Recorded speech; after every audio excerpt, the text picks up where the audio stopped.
So when we think about this concept of cheating death or becoming immortal, some of the names that always pop into my mind are inventors and theoretical physicists like Raymond Kurzweil or Michio Kaku, who have written extensively on the subject of futurism and the way in which artificial intelligence and nanotechnology will drastically reduce the number of deaths that are caused from preventable medical maladies.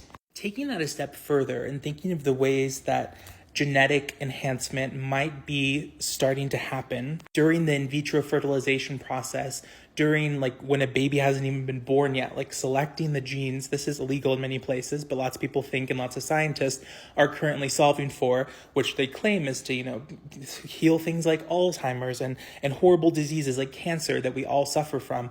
But that a lot of people think, they're like, oh, we're not just going to stop there. Obviously, people are going to want to self-optimize to the point of potential catastrophe, because that's what humans do. So let me just read a paragraph really quick from the book. It happens on page 25, pretty early on, where it's talking about the developments in genetic engineering. So the breakneck developments in fields such as genetic engineering, regenerative medicine, and nanotechnology, some of the things that we just briefly touched on, fosters even more optimistic prophecies. Some experts believe that humans will overcome death by 2200. Others say 2100.